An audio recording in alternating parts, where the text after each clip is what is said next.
warahmatullahi wabarakatuh. Pelajaran sosiologi. Hari ini kita bertemu lagi PS 2. Semoga kalian tetap sehat. Bagi Ibu, kita bertemu selalu secara tidak langsung, tapi jangan mengurangi semangat kita untuk menuntut ilmu ya. Absensinya jangan lupa diisi melalui Google Form. Tadi sudah Ibu share juga linknya. Di situ semua akan terekam kehadiran kamu dalam pelajaran hari ini. Saya boleh pimpin doa untuk hari ini, Nak? Yuk. Oke, sebelum dimulai pelajaran hari ini, sebaiknya kita berdoa menurut agama dan kepercayaan kita masing-masing. Berdoa dimulai. Berdoa selesai. Oke, untuk selanjutnya, untuk membangun dan membangkitkan jiwa kebangsaan dan nasionalisme kita, yuk kita menyanyikan lagu kebangsaan Indonesia Raya.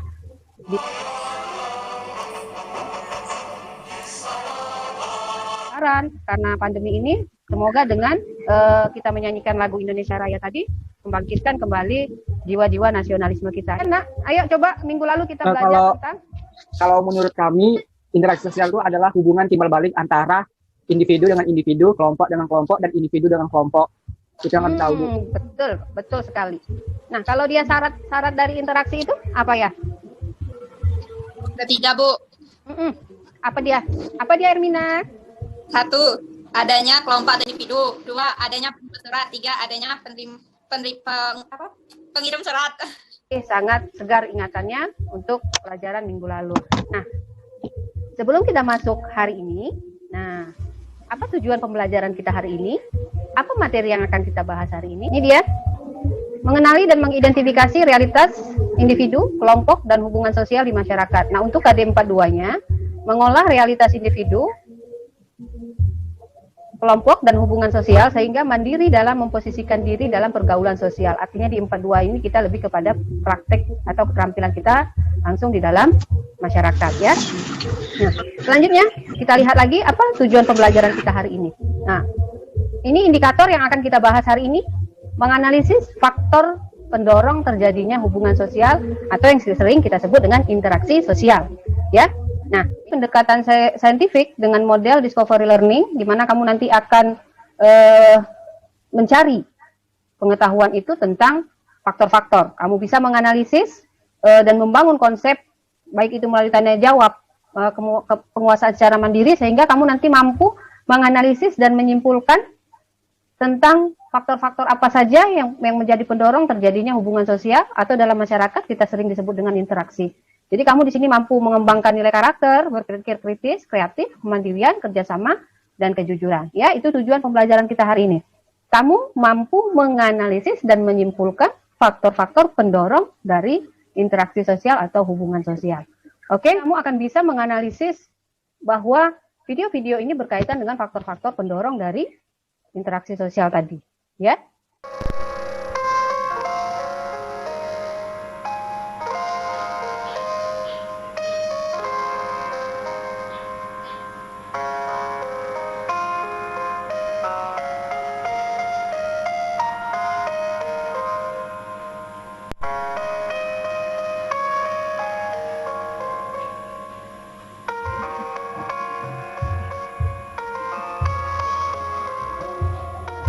Apa yang ada dalam pikiran kamu? Meniru kegiatan orang dewasa ataupun disebut imitasi. Coba dari Ermina. Meniru ya, ada proses meniru di video tadi. Meniru kegiatan orang dewasa. Meniru. Bu. Ya. Nah, tadi kan di dalam video itu ada seseorang perempuan yang memeluk ibunya. Iya, betul. Ya, itu kalau menurut saya itu adalah proses faktor pendorong sosial sugesti, karena dia memberi pandangan atau pernyataan sikap yang dianut atau diterima orang lain. Ya. Oke, kita masuk ke PPT dulu. Ini peta konsepnya bahwa interaksi sosial itu ada 6, lihat, ada sugesti, ada imitasi, ada identifikasi, motivasi, simpati, dan empati. Di sini coba kita lihat, apakah ini imitasi atau identifikasi? Imitasi, Bu. Imitasi ya. Yuk kita lihat apakah benar. Intinya meniru sebahagian saja, tidak secara keseluruhan. Misalnya meniru gaya berpakaian saja. Berikutnya gambar kedua. Nih, ada Ajis Gagap dan di sebelahnya yang mirip Ajis Gagap. Peran di stasiun TV, di televisi di rumah kamu. Oke? Ini dia. Ini imitasi atau apa ini? Identifikasi, Bu. Identifikasi, Bu. Ya, benar sekali. Apakah ini identifikasi? Nah, ini dia. Meniru secara keseluruhan. Seluruhnya. Bulat-bulat. Kamu mungkin pernah melihat boneka Barbie, lalu ada orang memperlakukan dirinya sama persis seperti boneka Barbie, sampai mengoperasi wajah, sampai mengoperasi bentuk tubuh, sampai membentuk rambut dan segala macamnya, itu sama persis seperti boneka Barbie. Undang-undang Omnibus turut berduka cita. Berarti kita merasakan ikut bahwa kalau kita ikut demonstrasi itu berarti kita ikut merasakan bahwa ada ketidakadilan gitu ya. Kalau kita bicara Omnibusman ini kan berkaitan dengan undang-undang tenaga kerja ya. Anak-anak ibu yang ilmu sosial harus tahu bahwa kalau dia undang-undang Omnibusman ini adalah tentang ketenaga kerjaan. Disebut simpati. Ini sudah ibu garis bawahi. Simpati adalah kondisi ketertarikan seseorang kepada orang lain. Bukan hanya dalam hal perasaan, tapi ketika kita iba misalnya, ketika kita mendengar orang tua kawan kita meninggal, kita turut mengucapkan bela sungkawa, menyumbang makanan-makanan kecil. Nah, bedanya dengan empati dan simpati, lihat, ini dia. Perasaan simpati yang mendalam berarti kelanjutan dari rasa simpati tadi. Kalau simpati tadi cuma rasa kasihan, oh iya kasihan. Misalnya tindakan itu menjadi empati adalah ketika kamu mau melakukan tindakan terhadap orang itu. Misalnya teman kamu jatuh, tidak hanya mengucapkan kata kasihan, kamu langsung mengangkatnya, membawanya berobat, seminar tentang P3K, tertib berlalu lintas. Nah, itu termasuk apa? Nah, sugesti. Sugesti berlangsung ketika seseorang memberi pandangan atau pernyataan sikap yang dianutnya dan diterima oleh orang lain. Misalnya, kamu jangan ke situ, di pohon pisang itu banyak pocongnya gitu kan.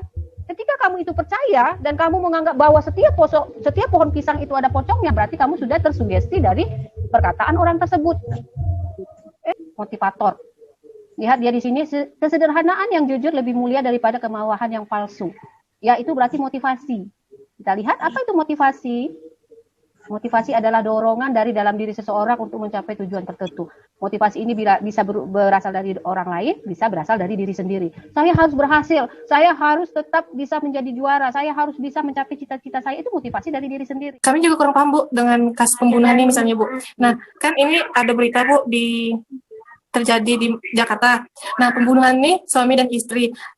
Nah, itu tuh kalau sudah dilihat, sudah dikasusin, kalau dia itu membunuh karena adanya menonton sinetron. Nah, itu termasuk faktor tindakan pendorong apa gitu, nggak, Bu? Oh, sugesti deh itu. Nah, kasusnya seperti apa dulu yang terbunuh ini? Istri membunuh suami atau istri membunuh atau suami membunuh istri? Nah, coba difokuskan lagi kasusnya, Dewinta. Istri membunuh suami dan anak. Seorang ibu membunuh suami dan anaknya karena yang si istri itu lihat mempengaruhi pola pikirnya. Contohnya gini loh, Mona ambil. Contohnya Mona nonton film tentang kriminalitas karena Mona suka. Ya. Tetapi karena di dalam film itu ada adegan pembunuhan berantai, Mona jadi terinspirasi, tersugesti untuk membunuh seseorang yang Mona benci.